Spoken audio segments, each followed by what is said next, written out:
Welcome to What's Your Favorite Movie, the podcast where people share their personal experiences with their favorite movies. And then I somehow work into the conversation a movie about an olive farm run by monkeys. My name is Ed South, and you can follow our show on Twitter at WYF Movie Podcast, and also find us on Instagram and Facebook. The name of that movie, by the way, is Monkeys Go Home. Look it up. Now, as I look back on the years that I went to the movies a lot and saw many, many films in the theater, and I would say that's between the ages of 14, when my parents would drop me off at the theater, to about age 30, when I started having children and movie time gets cut severely. Throughout those years, there's always like one person at certain times that's my main movie-going buddy who was always ready for a movie. And for a certain amount of time, it was my guest, my good friend, Matt Maloy. Matt, how are you? Doing fine, Ed. How are you? Delightful. Welcome to What's Your Favorite Movie. We saw a lot of movies in the years, maybe 98 to 03. Sounds about right? Sounds about right. And Matt right now, or has been for a while, is a software developer and develops software. What do you develop it into, Matt? I develop it into some sort of trained monkey or ape, generally. Now, at one time, Matt worked on some classified stuff for the government, and this was like 20 years ago, I begged him in the car one day to tell me one little shred of something classified. This man would not budge. And give me a single detail of classified information. So then I said, okay, how about something that was classified and is no longer classified? And he thought long and hard and said that he was working on, do you remember what you were working on exactly? Something to do with ships and radar, that kind of stuff, I think. It didn't have anything to do with whales? There may have been whales involved. Or maybe you just read that into it. Sonar or something, whatever. Through the years, it's been, it has been morphed or into that you write software for airplanes so they don't hit whales, is what I think in my head of what you do for a living. And that is not close at all. That's not far off, Ed. Now I'm more intrigued. And in my cell phone, you have a little whale next to your name. So isn't that delightful? Yes. We've seen a lot of movies, Matt and I, go way back. One film that we have never seen together that I talked about on the last show, but you are a big fan of the Friday the 13th franchise. Are or were a big fan of the Friday the 13th franchise? I would say I'm probably more of a fan now than when I started. I see. And you've seen all 12, I think we decided. They stopped shy of 13. Yes, although I'm sure at some point it'll be rebooted and they'll make it 13. Again. Yeah. And then you were telling me a funny story about your love of the film and sharing it with some youngsters in your life. Yeah, so I guess, when I was younger, maybe high school age, me and my friend decided we were going to watch all the Friday the 13th movies. And at that time, I think there was 8 of them. And so we went to the video store and rented these movies and got a bunch of them. Had to go to a bunch of different stores to actually get them all. And we spent a day and a half, had a sleepover. The good old days. Yeah. And we watched through all of them. And so I was like, man, that was awesome. So then later on, when I started working with kids from my church, I decided that before their senior year, we would have a night like that, and we would watch through all of them, which turned out to be, I didn't remember some of the more rated R parts of it. Maybe that wasn't the best option to do with church students, but they're stronger people for it now. They're definitely stronger in some ways. Yes. Man, the old sleepover and just watching movies all night was the best ever in any scenario. Not with Friday the 13th in my book. Actually, while you were telling that story, I was remembering the one day that we wanted to. I think Carrie 2 was coming out, and we wanted to see the original Carrie.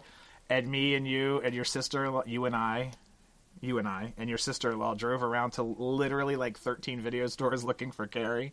Do you remember that? I remember that. Good times. Yeah.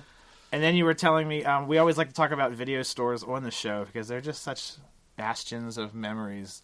Your local video store growing up was the Crystal Video. Crystal Video. That's right. In what area is that? In Fulton, just south of Columbia, Maryland. Fulton, Maryland. Yep. And now it is what? Now that video store is a vape store or a cell phone store? It's probably one of those two, or a 7-Eleven, something. Yeah.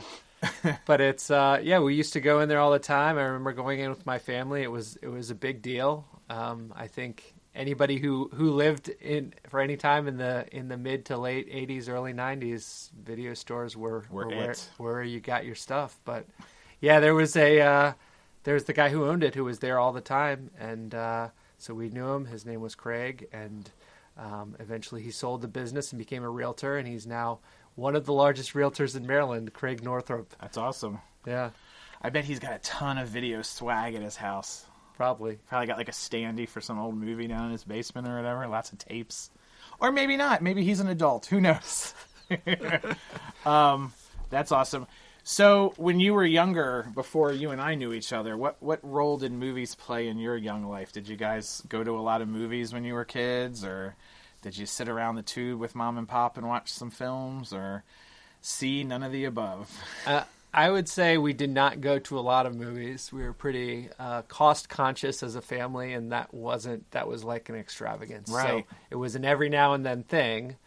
But once we got our VCR system, which I think we got our first VCR for going to one of these timeshare things. Nice. It was a VCR and camera built in. Oh. So you just took the VCR off the shelf and it had a strap, and then you connected the camera that came with it, and you could record right onto a VHS. And it was only portable in size. It still weighed the weight of a regular. Yeah, and it was not even portable in size. It was the same size as a regular VCR. That's awesome. But yeah, so once we had that, we could record off the TV, and we had, like a lot of families in that time, quite a few VHS tapes full of awesome hits. Awesome hits. And you and your wife went to a lot of movies. You've been married like 22 years now? Pretty close to exactly 22 years. Excellent. Yeah. I'm good in math. And then, of course, you guys started having kids, and your movie-going time has been cut slightly. That's by true. That. Yep. But now you get to go see all the cartoon movies with the kids. Yeah, sometimes, or my wife will take them. But yeah. What do your kids? Do they love the movies? Do they get excited to go to the movies? Is that a thing? They are excited about movies to go anytime. I think it's half because of getting popcorn and candy and that kind of thing. Something we've done the past few years is we've been able to go out to the drive-in. Oh yeah, nice. East of Baltimore, and take them for as long as all of us can stay awake. Right. We'll sit there and watch 2 or 3 movies of a 4 or 5 movie night for the drive-in. And the best. That's awesome. Again, they're mostly excited about eating a lot of snacks, but hey, whatever works for them, whatever makes it special. Watching multiple movies in one sitting is such an unbelievable luxury now when you get into your 40s, between kids and just falling asleep at 9:30, 10 o'clock or whatever it is when you get older. But c'est la vie. So as always on the show, I asked Matt to come up with a list of his 5 or so favorite movies, and he has complied with our wishes. Thank you, Matt. I was also going to mention that you were actually booked to be on the second episode of the show, and then we had to push it back, and here we are, like on 16, I think. But we finally got you. So one of these movies I watched like 6 months ago, but it's all good. I got it in my head. But one that I just watched recently on your list, and it's one of my top 100 movies, if I may say so, is 1979's The Jerk, starring Steve Martin. Tell us about your first encounter with The Jerk. Well, I think like a lot of kids, I probably saw this some point in the mid to late 80s for the first time, and I'm sure I saw it on TV, not in the theater. But I think I was first excited about that movie because my dad really liked it. Oh, wow. And so, I think it was sort of like, well, my dad wasn't really big on a lot of stuff. Like, right. I'm a big fan of X, Y, or Z. Exactly. And so this was like, well, Dad likes this. Maybe I should check it out. Maybe I should see what it's like. And I cannot imagine your dad sitting down and watching The Jerk, but from my limited knowledge of your dad. But yeah. That's awesome. I would have liked to have sat down and watched it with your dad. Yes. Actually, he was part of the original watching with my best friend of the Friday the 13th movies. He came and awkwardly sat through a couple of those sex scenes, murder scenes, all of that. Had some awkward comments. He too was a stronger man for it afterwards. That's right, he was. But so that sort of piqued my interest when I found out that was one of his favorite movies. And, I grew to really enjoy that movie and love it. I think it really informed a lot of my own comedic timing and stylings.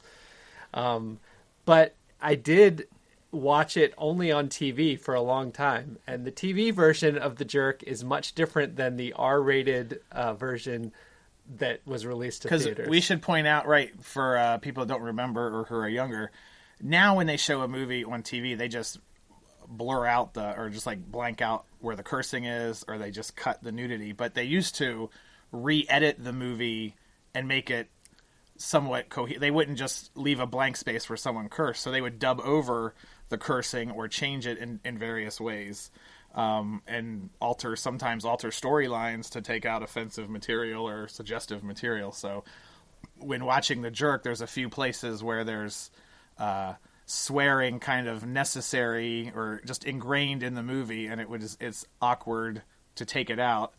Case in point, is that where you were heading with the dog? That's right, yeah. So he has a dog named he has a dog named, first he's named Hero, right? Is that what we said? I think Lifesaver. Lifesaver, because the dog wakes everybody up and saves the hotel's burning down. We shouldn't be telling jokes or whatever about from the movie, but yeah. And then this guy comes up and goes, "You shouldn't call that dog a lifesaver. You should call him S-Head."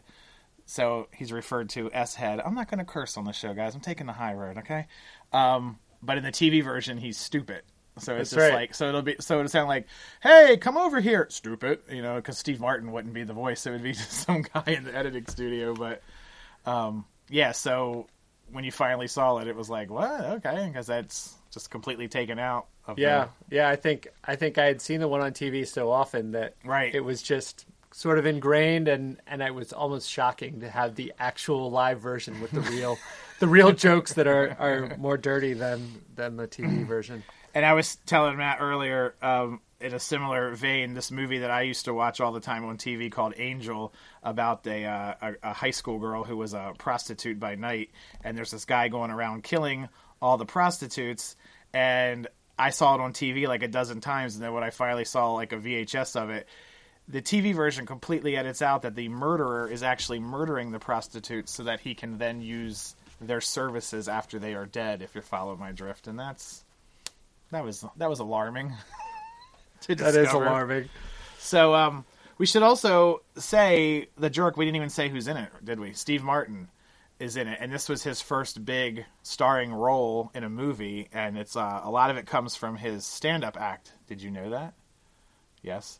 I did know that. Let me ask you a question while you take a sleep. He actually developed the movie. He had some small notes, and then when Carl Reiner was assigned to direct the film, he worked with Carl Reiner on a lot of the fleshing out of the scenes of the movie. Yeah, so there's a lot of bits from his stand-up act. People know Steve Martin now strictly as an actor, but he was first a comedian, huge comedian that could fill football arenas, which is still to this day not very common.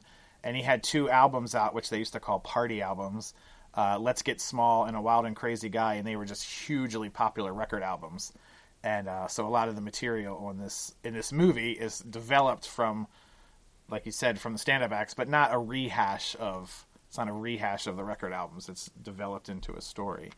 So did you have anything else about this delightful movie? No, I think we've covered the strong points. The strong points. It also stars Bernadette Peters, who plays his love interest, Steve Martin's love interest in it. And when I was a kid, she was a huge star in my eyes. Anybody who was in more than like 2 things that I was familiar with was automatically a huge star. So at the time when I was watching this on TV, I had seen her in Silent Movie, which is a great Mel Brooks movie. And she was in Annie, of course. And she's in a great movie called Heart Beeps. You ever see Heart Beeps? Where her and Andy Kaufman are robots.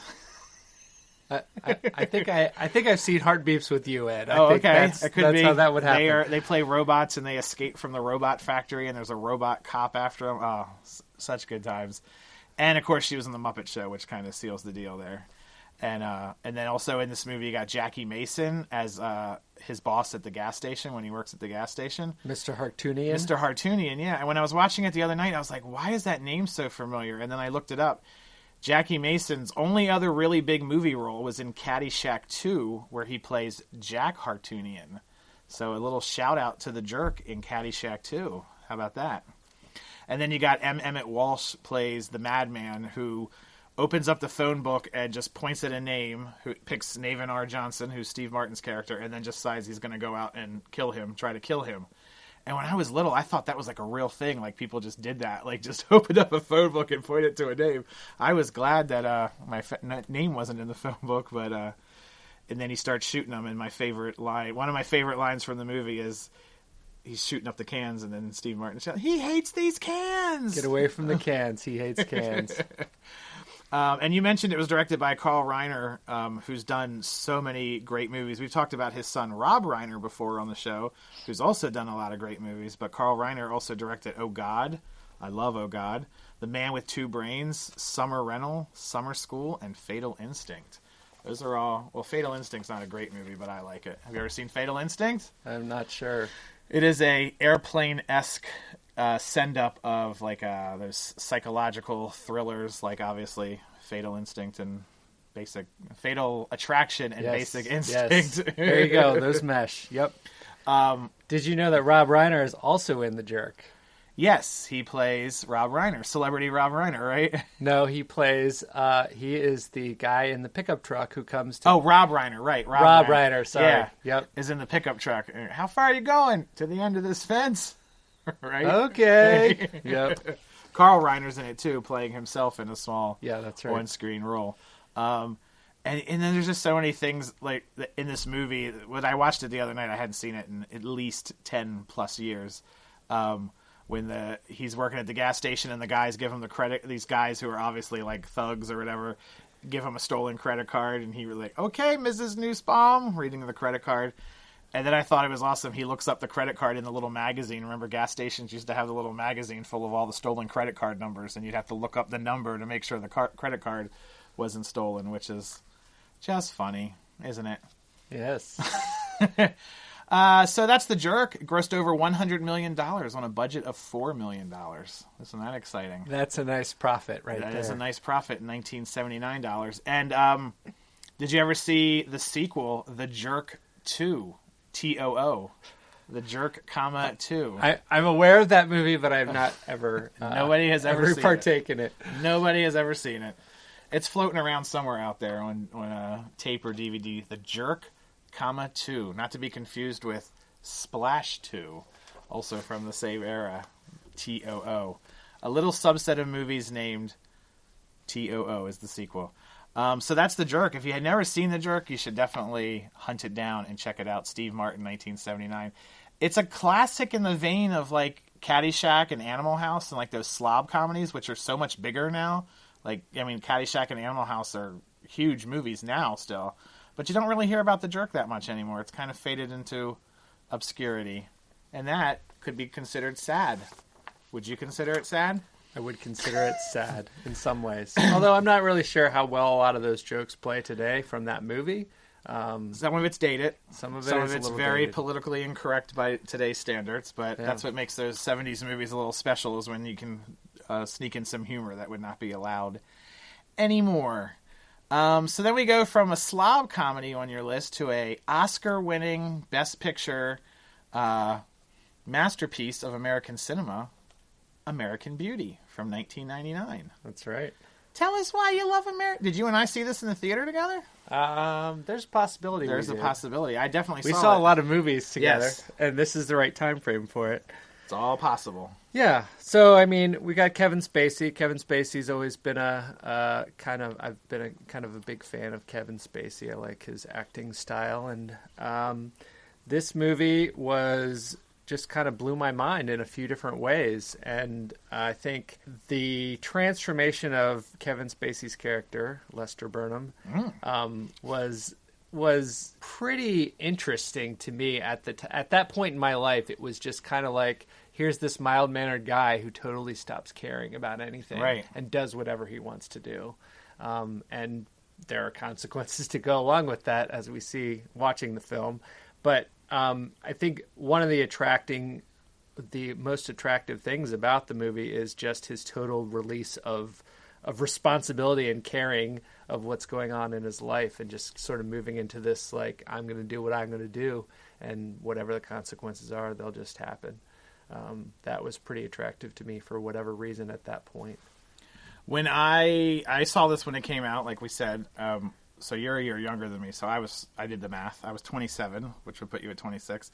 And when I was watching it a few months ago, I remember loving it when I saw it, but when I was watching it recently, I was like, man, I really understand this and appreciate it a lot more 15 years later, because I'm basically in the same place in life where he was, as far as like the age bracket and kid. I think they even say how old he was. He was in his 40s in the movie, and he has a kid and I have a kid. So I was like, man, I really understand this and appreciate it a lot more. I'm not saying I'm going to shirk all my responsibilities and go lay in a bathtub full of flowers or whatever, but so yeah. And then the last line of the movie is actually, "You have no idea what I'm talking about for sure, but don't worry, you will someday."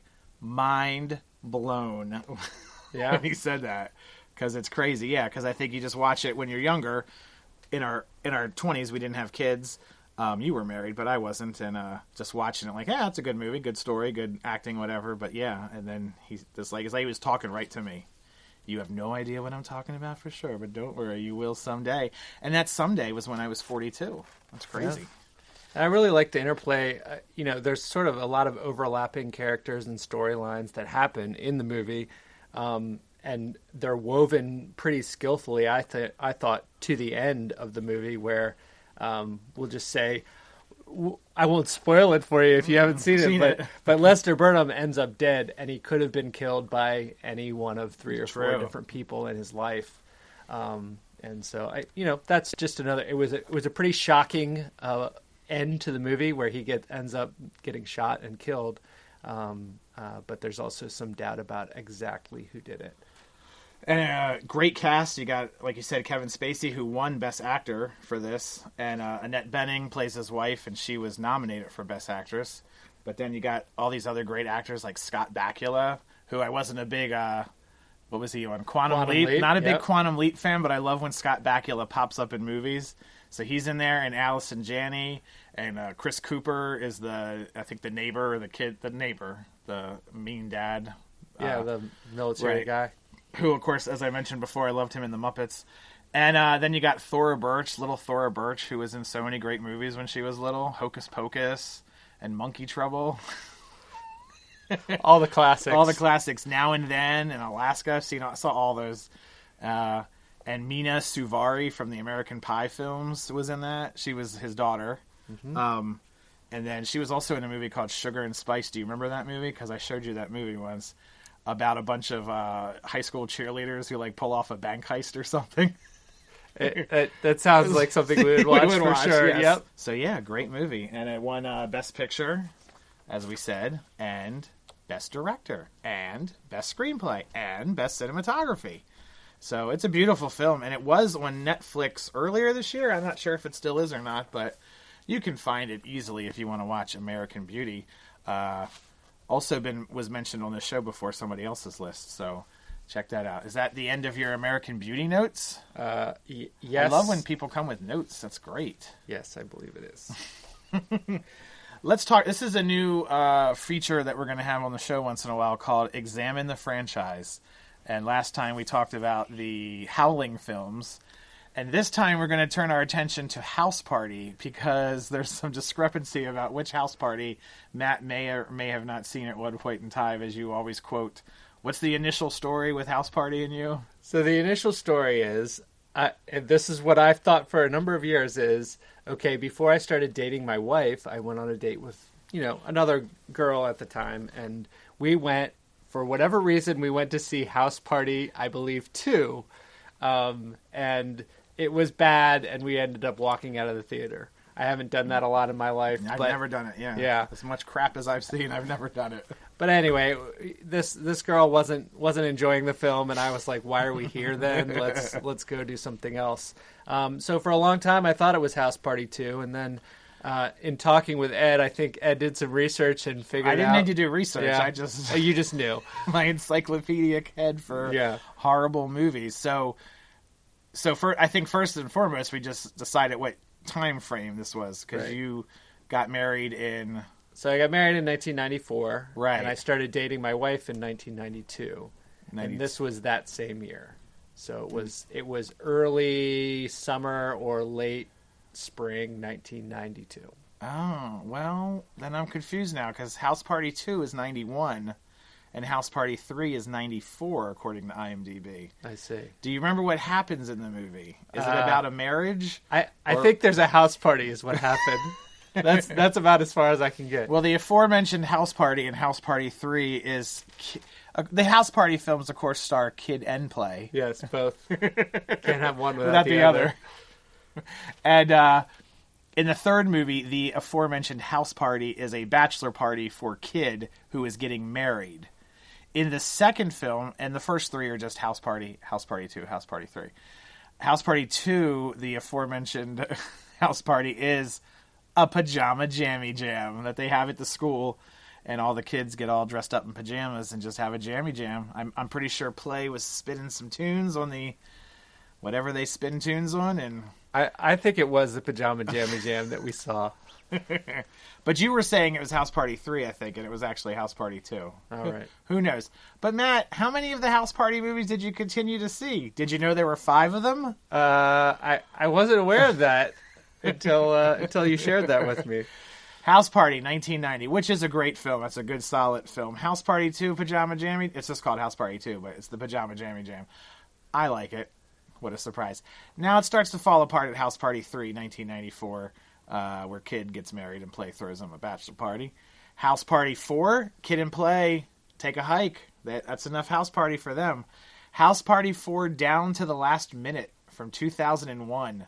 You can always tell how good a sequel is if there's many, many, many, many years in between installments. Like, oh, let's do a House Party movie.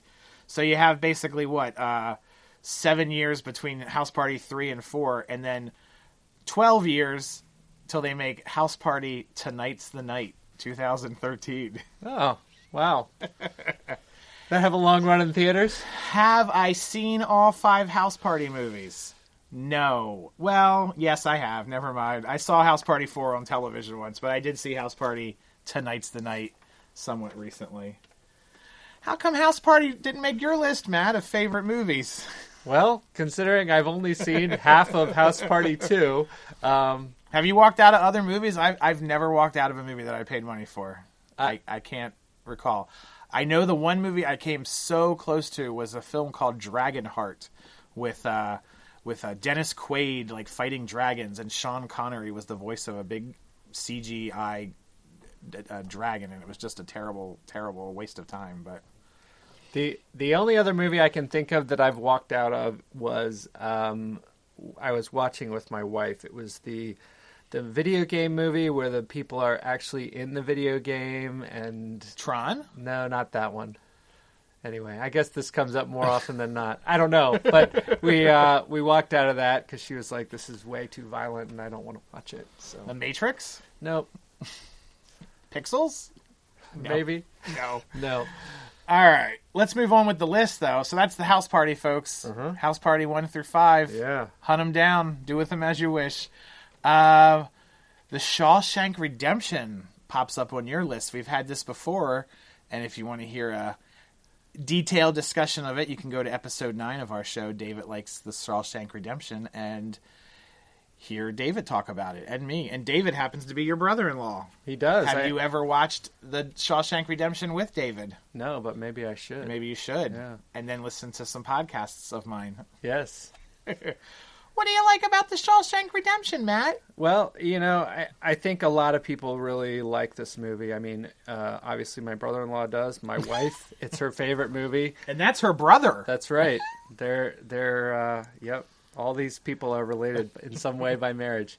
But, I think the themes of the movie, the redemptive themes, if you will, but not only that, but of good overcoming evil, I think is a really big theme. I mean, you've got Andy Dufresne throughout this movie is sort of been put into prison and works his way to becoming free from prison through a number of different means. Some of them he's playing along with the guards and the warden, but eventually he ends up escaping from prison through a madcap series of events, which I think that's part of what is so wonderful about this movie. It kind of changes tones from like comedy to heavy drama to depressing, and redemptive and inspirational even. Takes you through the whole gamut. The whole gamut of Shawshankness. Yeah. Yes. My only note that I wrote down from this, and like I said, we discussed it though, but Captain Hadley is a character in that. Do you know Captain Hadley? I don't know Captain Hadley. Well, he's a character in it. He's played by Clancy Brown, who's also the voice of Mr. Krabs on SpongeBob. Oh, well, that's good. That's good. That's probably what makes Shawshank Redemption so good is it's the fight acting by Captain Hadley / Hadley. Mr. Krabs. Yes. Is Shawshank Redemption, do you do this? I remember David said, like, if it's on TV and you're flipping through, you'll stop and watch it somewhat. I guess depends if the kids are around or not. Yeah, I think that's one where almost no matter where you are in the plot, you can sit down and pick it up and just watch it for a while.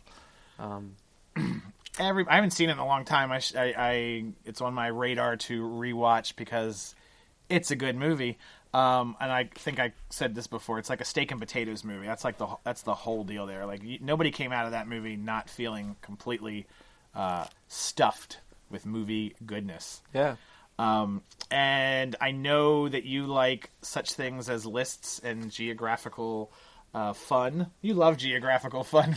Geographical fun is on my top 10 list of things that I find fun. Especially in audio podcast form. That's right. So I found this list that I think you'll find interesting of favorite movies by state. And what that means is, according to the IMDb user ratings of the highest ranked, most liked movies by IMDb users, they broke it down for a movie for each of the 50 states as far as this movie. Like, for instance, The Shawshank Redemption takes place in... it really takes place in Ohio, but it's... what does that I think mean? It's supposed to... I mean, they shot it in Ohio. Oh, okay. But I think it's supposed to take place in New York? Maine. Maine. Yes. So, all Stephen King stuff is New England, isn't it? Yeah, you're right. So, I have... See how you do with the local states surrounding us. The most popular movie that takes place in Maryland. What do you think that might be? Hairspray. I thought you would say Hairspray, and that's what I would have guessed, but it's actually Silence of the Lambs. Oh. Which I guess takes place in a DC suburb, right? I guess so. Now for DC, what do you think the most popular movie is that takes place in DC? Independence Day, obviously. You got to go all the way back to 1939, and no list is Independence Day at the top of a best movies, unless you're making a movie of list of films that takes...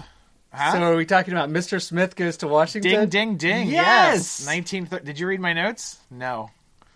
How about the fine state we're in, Pennsylvania? Do you know what the most popular movie is in Pennsylvania? Rocky. That takes place. That is an excellent guess. Ugh. I probably would have guessed Mannequin, but the actual the actual film is The Deer Hunter. Oh, okay. 1979 Academy Award winner, Look at right? you. What? Yeah. What? Very depressing film from I hear, and my stepson's one of his favorite films. Odd. I've never seen The Deer Hunter 1979, but I can tell you that I started watching my wife and I started watching all the Academy Award winners, starting at 1920 whatever, and working our way through. And you made it to what? I think we made it to somewhere in the 50s. Very nice. Very nice. Very nice. Most people would go the opposite direction. Right. Start. That would have been the smarter way to actually make progress. Yeah. Yeah. New Jersey. I think this is an Oscar winner, 1954. Marlon Brando, I think. On the Waterfront. Okay. I was going to say The Godfather, but that was a little bit later. Well, what do you think the most popular movie in New York is? The Godfather. That's right. And Virginia is Donnie Darko. I think that's a gangster film. Yeah. And then I just went and collected like the bigger states, like like California, like millions and millions of movies take place in California. What's the highest ranking California taking place movie? Set movie, I guess is a better way to put it. Pulp Fiction. Florida. Think gangsters. Scarface. Okay. Illinois, where Chicago is. Tons of movies in Chicago. The number one movie from Chicago, 1973, featured on this show, The Sting. The Sting, okay. Indiana. Hoosiers. A Christmas Story. Oh. Kansas, you would think it was The Wizard of Oz. but it's actually 1967's In Cold Blood. Oh. One more easy one. Georgia. Biggest movie of all time. Star Wars. Gone with the Wind. Yes, Gone with the Wind is correct. All right, and since we're in a trivia mode, we're going to hop right into a round of WYFM Pyramid and play some trivia. Oh, great. See Look if you forward to can this. guess these movies. Now, you get to pick your category, Matt. There's 2 categories. Oh, excellent. So you can pick which ones you want. Your categories are Spouting Off or Every 4 Years. Spouting Off or Every 4 years.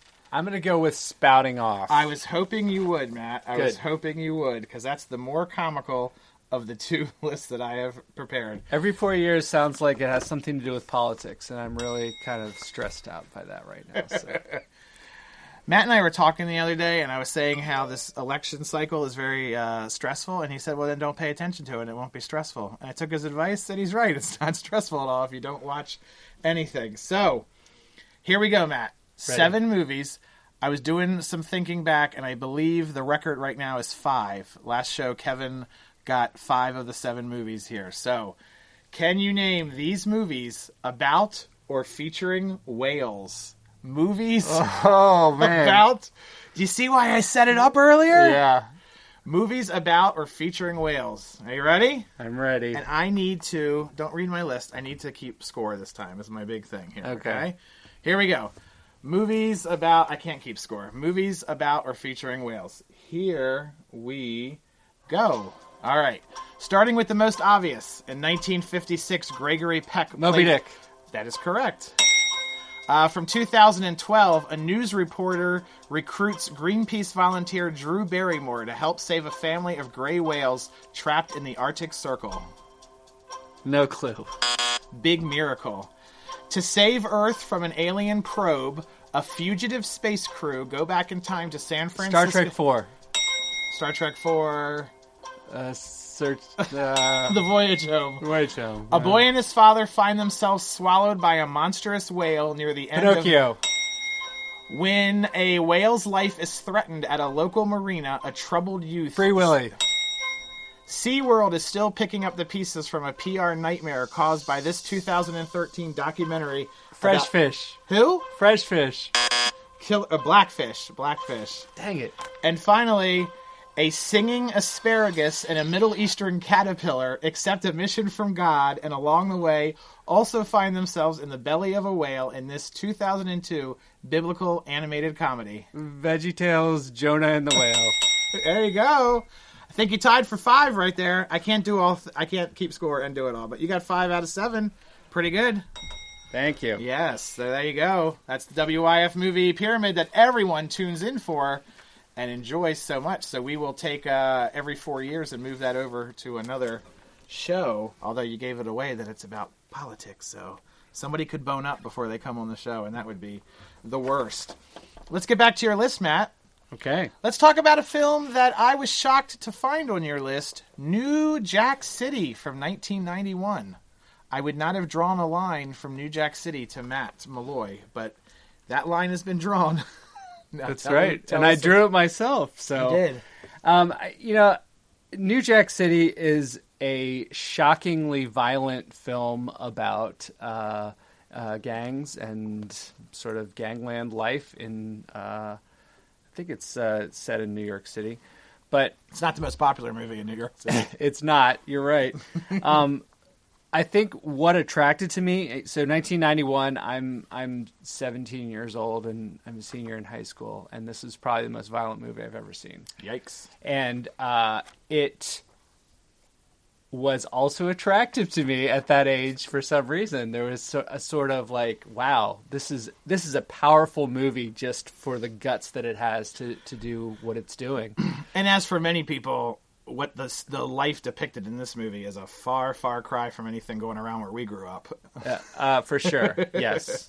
This is about inner city troubles and gangs and drugs. And I think the director of this movie said that his Go ahead. his goal in making the movie was to depict this type of gangster life in a way that didn't have any kind of happy ending, and he did that. That would be Mario Van Peebles you were speaking of. Director Mario Van Peebles. He also played a role in the film. Yes. And this movie was pretty amazing, and if you look back now at the number of people in it who are pretty famous, right, and actually were pretty famous at the time. I mean, Wesley Snipes is the main character, Nino Brown. One of my favorite names of all time. Chris Rock is in this movie. His name is Pookie. Pookie in the film. He's a crack addict. That's right. Correct? I was reading that when the movie came out, people would come up to him and give him crack, like slip him crack, like they thought the movie was, like he was real. Really a crack addict, right? Yep. And Ice-T as the main protagonist, Scotty Appleton. Ice-T. Yeah. Now, I read that Ice-T almost passed on this film because he felt that if the film was a flop, it would negatively affect his rap career. So he almost passed. Of course, the film was a success, but I wonder if he took that into consideration when he signed on to do Progressive commercials for Progressive Insurance. Or the 2009 film Tommy and the Cool Mule. But back to New Jack City. Yeah, so, I think at the point in my life where I saw that, it was a really powerful, I would say, not really a wake-up call, but just a powerful announcement of, hey, this is what can happen in a movie. This is what some people are dealing with in this life. I mean, who knows how factual and how realistic it actually was in dealing with gangs and so forth. But it's probably more realistic than Tommy and the Cool Mule. It probably is. Or a Progressive commercial with Ice-T sitting at a lemonade stand. It's kind of a hard movie to come across right now. I tried finding it to watch it outside of like just dialing it up on Amazon.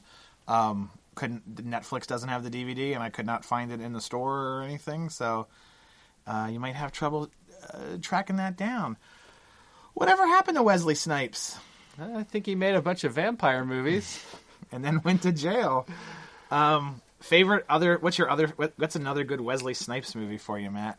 Do you have a recommendation? A recommendation? No, this is my one recommendation for Wesley What about Snipes. Passenger 57? Oh, that is a good one. Yes. Always bet on black. I was going to say that.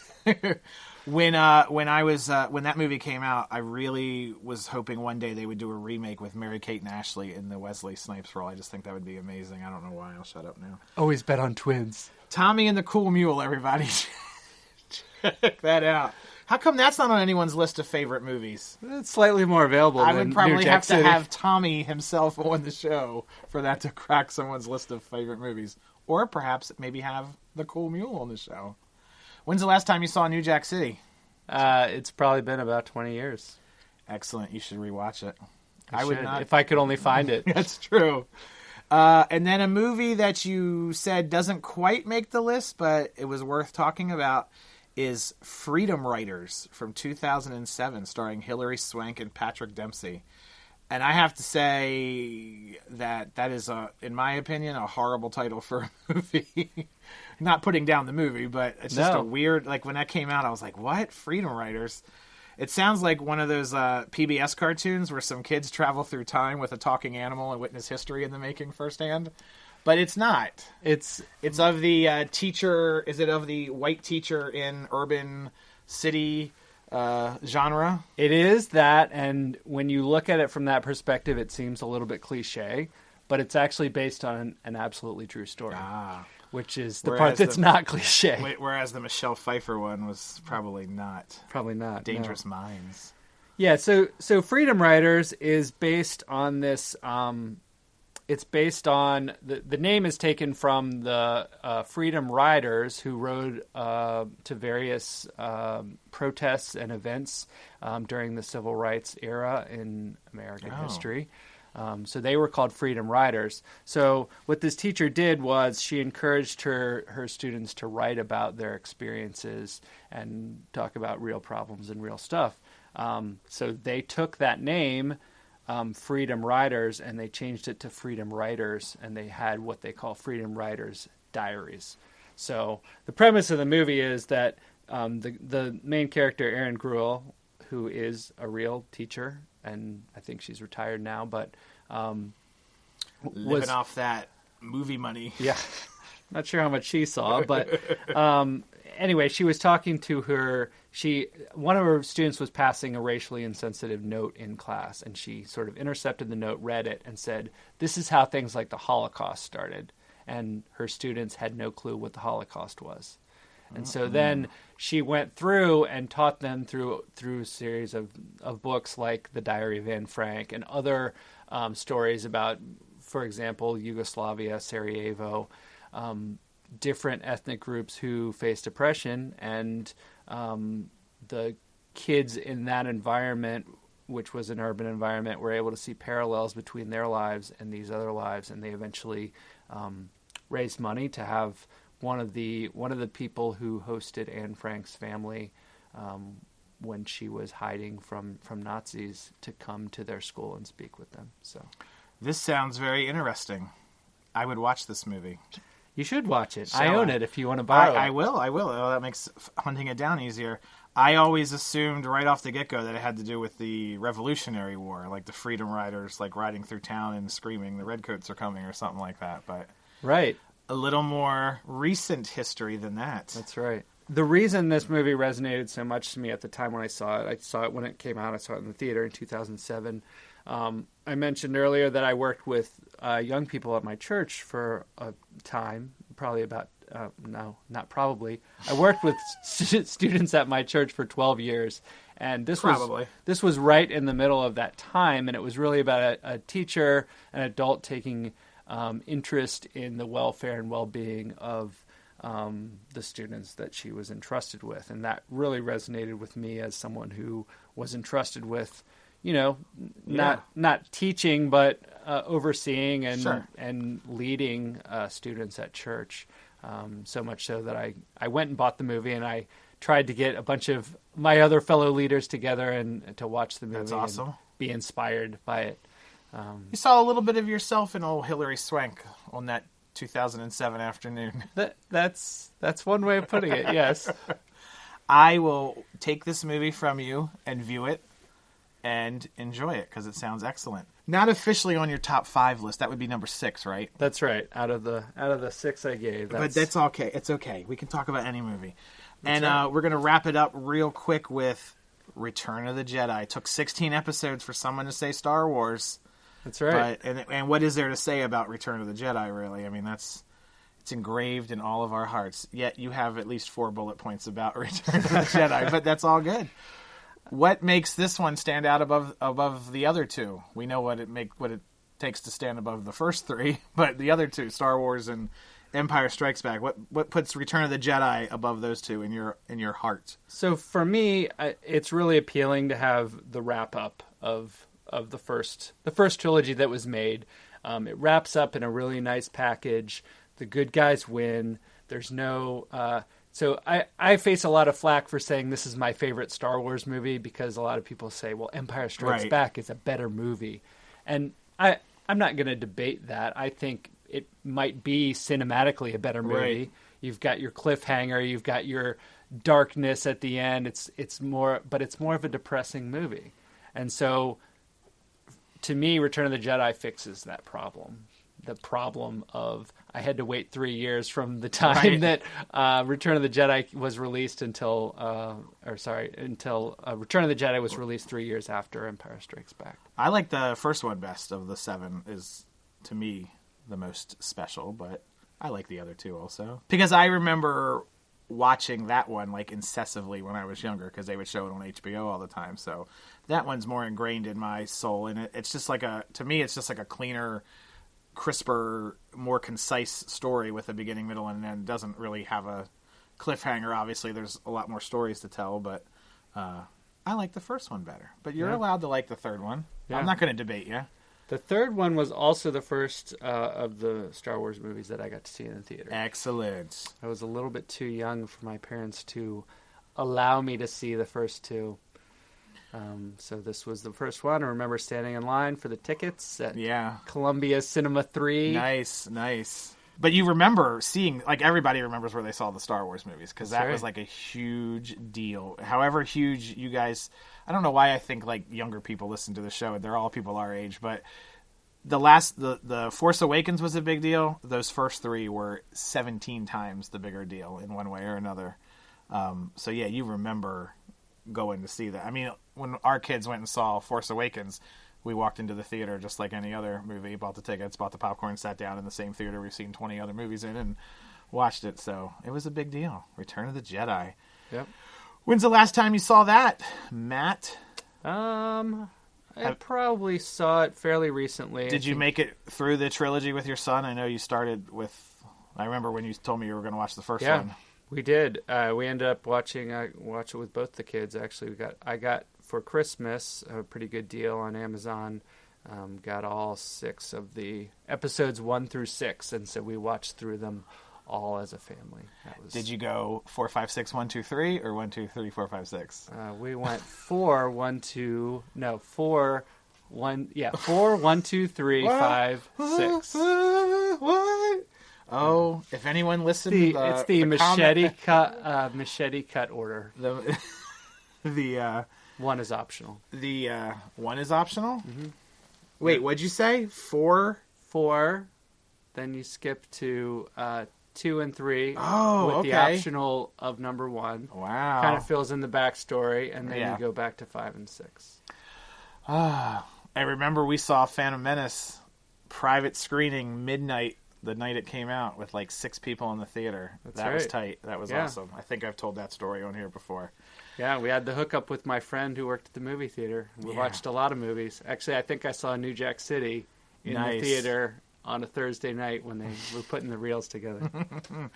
That is awesome. We are coming up on an hour, so we should put a nice little bow on this show and call it an episode. Did you have a good time, Matt? Yeah, this was a lot of fun. Thanks for having me. We talked about some great movies. The Jerk.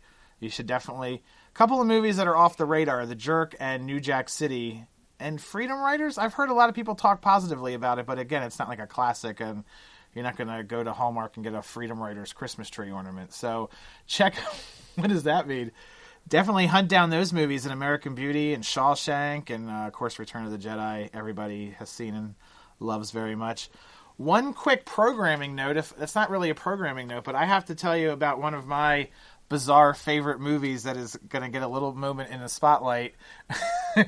Jetsons the movie from 1990. Not a good film by any stretch of the imagination, and yet I could watch it over and over again, and have. It's coming to Netflix next month, or this month, November.